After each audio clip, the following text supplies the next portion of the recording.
Chapter 42. Leave the Shaykh's sitting place empty during gatherings of remembrance or during his absence.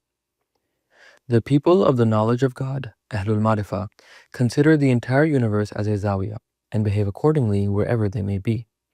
They sit only with God, hear only through God, and speak only to God. Their nafs has absented itself and disappeared in the presence of Allah.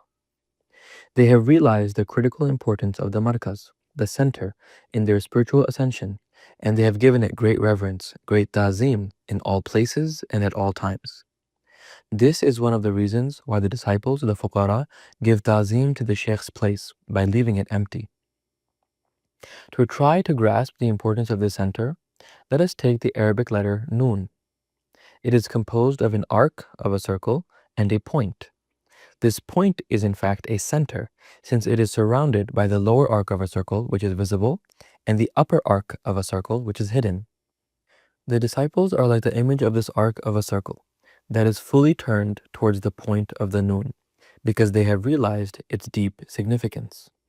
They must always leave this arc open while moving towards this markaz.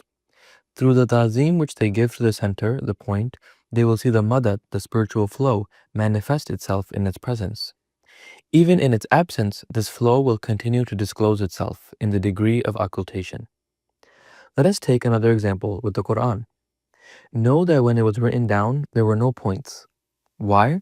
Because the companions themselves were the manifestation of this point that shone in their hearts. And it is through the original star from which their own point of light came that they could read the book of God. This is why they gave it great importance and ta'zim. If there is one thing to understand, it is the primary nature of this ta'zim in the disciple's path. If he sanctifies the shaykh, Allah will grant him this flow and spiritual opening, the fat. But if he refuses, he will have neither secret, nor marifa, nor even dhikr. Why? Because the shaykh is the being closest to God. He is the one who gathers all the secrets within himself. How can you seek to have the ultimate realities, the haqa'iq, descend into your heart if you diminish the one who is the bearer of them in your time? Recall the hadith that we have previously quoted in this work.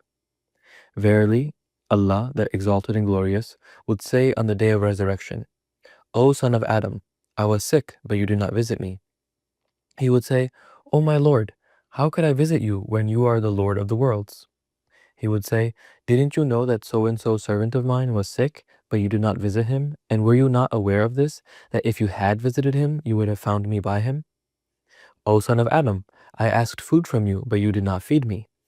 He would say, my Lord, how could I feed you when you are the Lord of the worlds?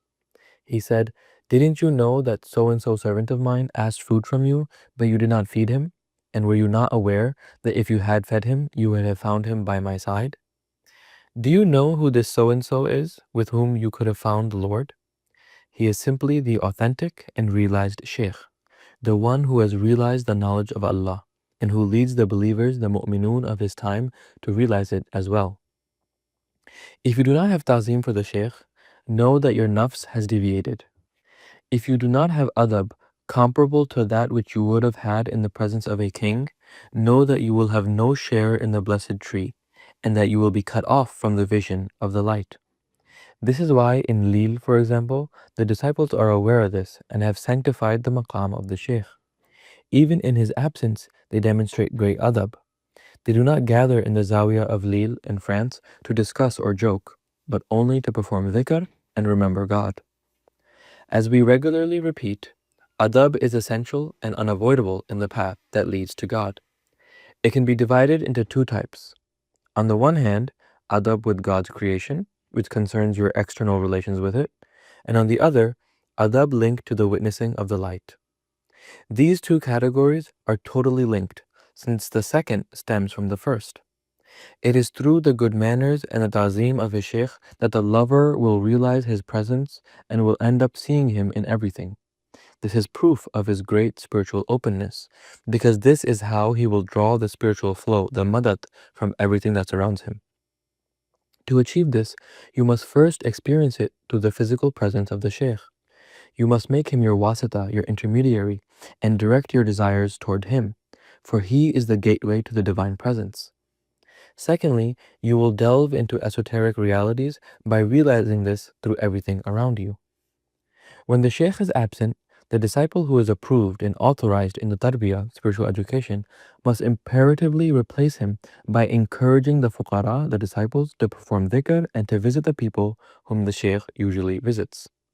On the other hand, when such a responsibility is given to a disciple, he must be very careful never to elevate himself above his brothers or even above his Shaykh, because the consequences can be very dramatic.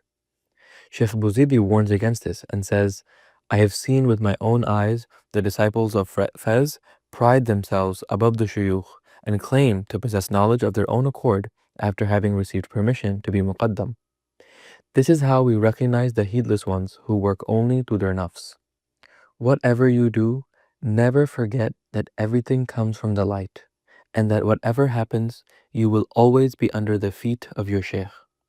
If you attribute anything to yourself or elevate yourself above others for a blessing that God has bestowed upon you, you will be driven out from among the people of the tree.